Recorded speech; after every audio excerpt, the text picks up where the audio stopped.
Hi, fellas. There's a dog. Where's the dog? There's my dog. Yeah. Rocky. There's a Rocky. Okay.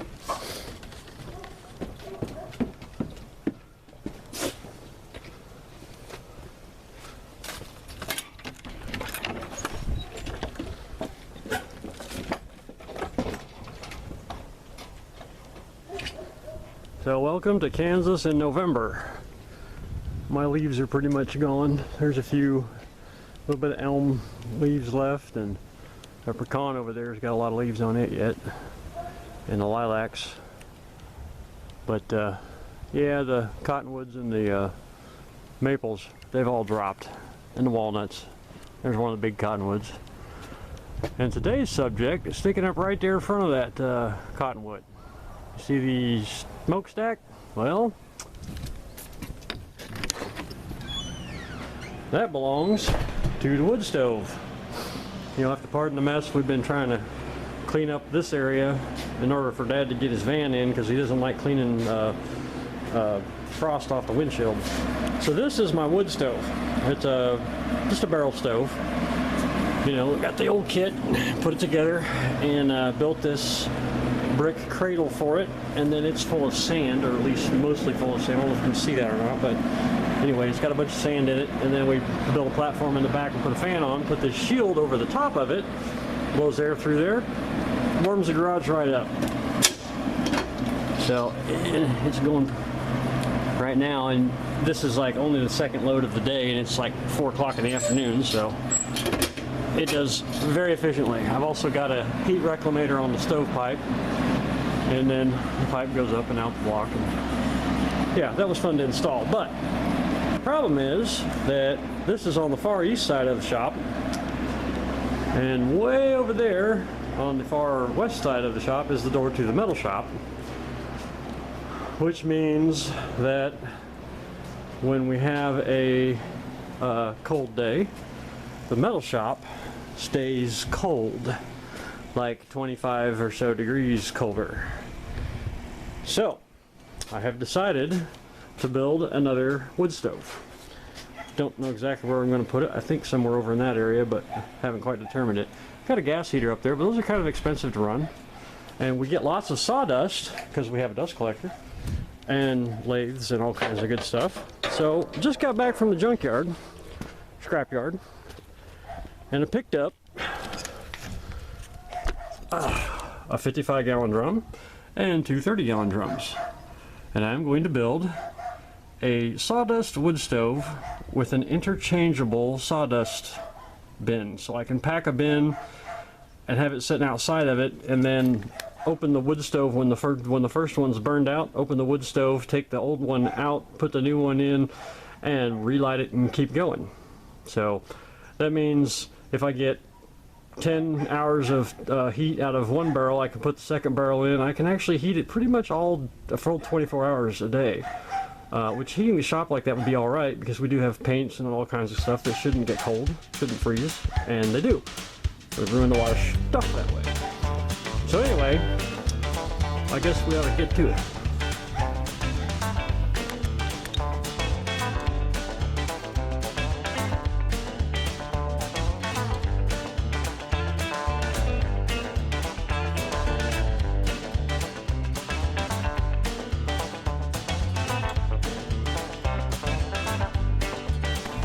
So here's the barrel you just saw me cut open.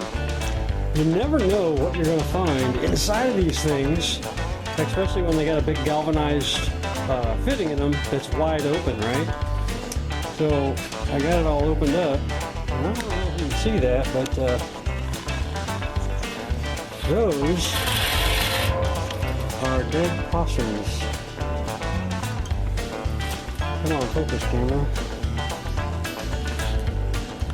Yeah, that's a dead possum. There's a whole bunch of dead possums. They're just babies. But wow, didn't expect that. Alright, back to it.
So I just came to a realization.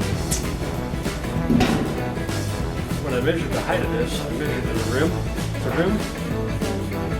Well, that is exactly the height from rim to rim. The problem is that the bottom sets up in a little bit, the top sets down in a little bit. That's too tall once you put it in here.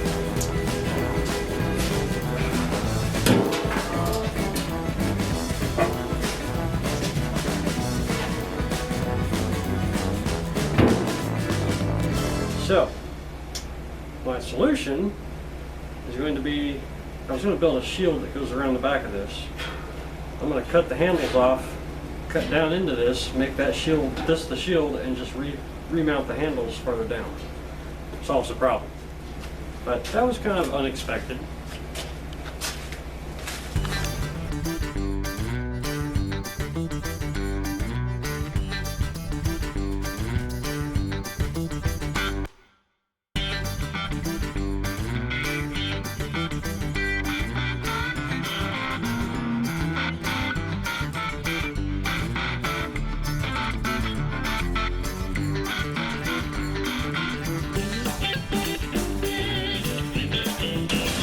Well, I just ran out of wire. Let me change the spool, we'll get back to it.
Well, that's pretty much it for now. I have made the decision that making a door on the front of it to be able to pull the barrels in and out is just a little too much to handle right now, because it's getting colder fast, and I need the damn stove done. So we're gonna stick with the pour it in and pack it down and light it off. So, and that's exactly what I'm gonna do now.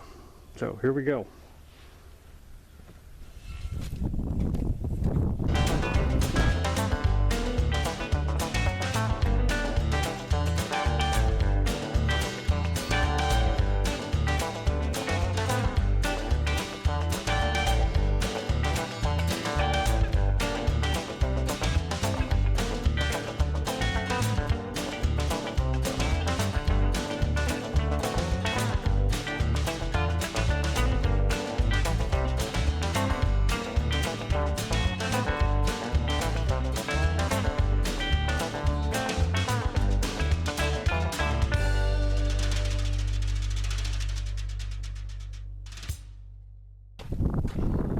So that is not even half full.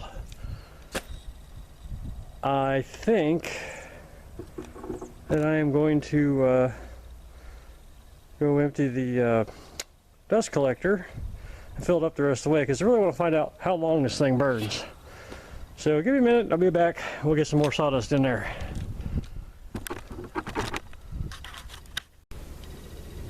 So I remembered I had another barrel left over from Jake's drum, so more of the same type of sawdust instead of getting into the dust collector, which wasn't even close to full.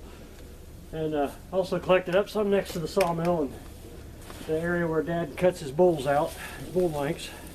That's what that's off of.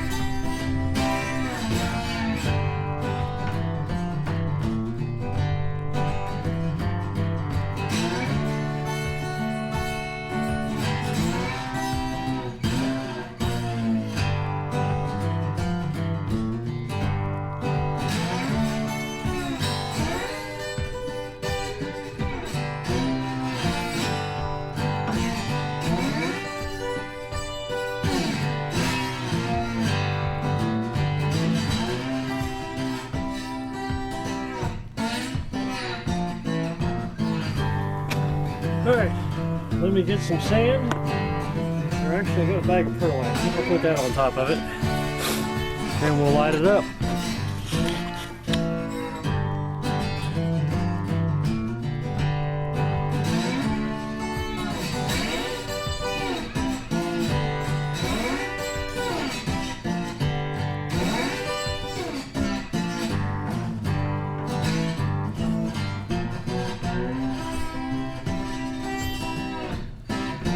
Get up here a little closer.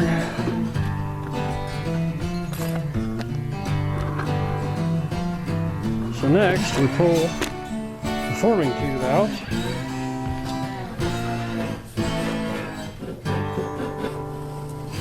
And with any luck, the hole stays formed all the way through. And it did. And we're gonna light a fire in our little tray, and I need to go get a little fire starter. Be right back. Okay, so Dad's on his way out too. He wants to see it light off. So this is a little fire starter, and I find that they light easier if you rip the corner a little bit.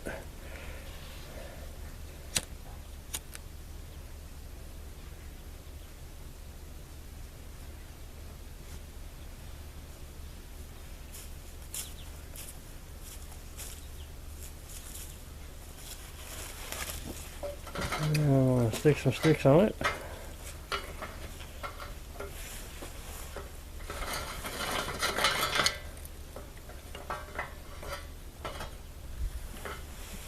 Hopefully it'll fit in there.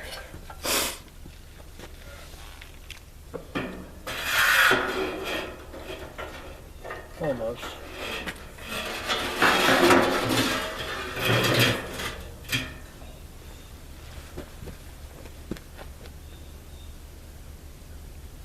Well, there's smoke from the starting fire coming out of the hole, so it's starting.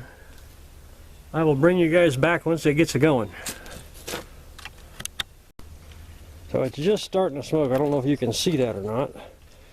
And if you look right down through there, and maybe you could see this, maybe you can't, but the fire's starting down there. And it's just starting to light off the bottom edge of the sawdust.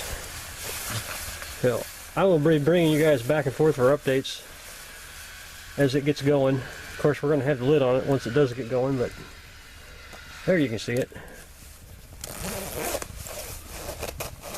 Ha, yeah. Alright, update a little bit. Well, there's flames coming up out of it now. And a bit of smoke. But my understanding is they smoke a little bit at first, and as they get going, the smoke goes away. Of course, that's with the lid on and the smokestack on, which I will be doing very soon. But it's definitely working. So, update a little bit. Well, got a nice little flame there. No smoke coming off of it now. However, every time I put the lid on, it smokes itself out. So, still trying to figure this out. I'll keep you updated. So we're about 20 minutes in, and it's still smoking. My understanding is that these things don't smoke once they get going. But here it is. One thing I have noticed is that my gasket around the lid there doesn't seal quite right, so I'm going to put some spring latches on it, just springs around the outside of the barrel that I can pull up and hook onto the top, and that'll pull that down. I'll put 4 of those on it. That should solve that problem, because when I push down on the lid, it's fine. It seals right up. So that'll be a simple fix there. Also think that my air intake, I've taken the drawer completely out to get it this far. I think I'm going to put some pipes that lead over near the center of the hole without interfering with the drawer, and run them out the side and put adjustable caps on them so that I can adjust the airflow into those, so I can get a little bit more air in it. So, but so far it seems to be working. I tell you what, the top is getting warm. I mean, warm enough you can't touch it. But I'll periodically come back here and give you updates, see how it goes. So we're about an hour in now, and as you can see, the top of it there, the paint has burned off on directly above the hole in the sawdust, and it is still smoking a little bit, but I just had the lid off to take a look at the inside. I'm going to show you all what it looks like. The lid is now hot enough I can't touch it with my bare hands, so got my gloves. There you go. We have flamage. Yeah, you don't want to put your face above it for too long, but it's doing what it's supposed to do now. Now we'll just have to see how long it lasts. Like I said, we're 1 hour in so far. I'll come back every now and then and let you know. So we're now at 3.5 hours in, and I can't even hang on the lid for very long with the gloves on, but yeah, there's still a lot of fuel left there. So I think I'm going to get my 12-hour burn that I was wanting, maybe even more. Of course, I guess some of that depends on how well you pack it and whatnot. It is still smoking a little bit, but I noticed that there's water at the bottom, which got to be water that was in the sawdust condensating and dripping down the sides of the barrel. So that was kind of a weird thing. So I wonder how much of that smoke is actually steam. Anyway, next update should be around 6 hours. So we are 6 hours in now, and you will notice there is absolutely no smoke, and that is because it's pretty much gone out. Not because it ran out of fuel, but in my routine running around here getting stuff done on paying projects, the ashes fell down and covered the hole at the bottom, and cut off the air supply to the fire. So there's still quite a bit of fuel left, but it's out. Well, it's not out. I just cleaned out the ashtray down there and opened this up and punched the hole open, and it's relighting itself really quickly. So should be burning right nice again here soon. But that is something to pay attention to, is you have to keep dumping the ashtray out the bottom, and I guess you're going to have to figure out a shaker grate or something down there to keep the hole open. Or make the hole bigger. I suppose that would work. I don't know. This is one that I haven't run into on the videos that I've watched on YouTube on how to build these. So I guess it's a keep experimenting. Anyway, so 6.5 hours in, it's still letting off heat, and now it's starting to relight. So kind of an odd thing, but it does work. So it's 5:15. I lit it at 10 o'clock this morning. It's 5:15 evening, and it's about halfway now. Still burning, but it has collapsed a couple times. So I think I'm going to have to come up with a solution for that. But otherwise, this thing's pretty much successful. I have to put the latches on the lid and come up with a solution to, when it collapses and plugs up the hole at the bottom, it doesn't get air. So I have to come up with a solution for that. But I think I've got that solved. And I'll show that maybe in a later video after I've got it installed. So anyway, there you go. They do work. They do have problems, but the problems are small. So, yeehaw. See you next time.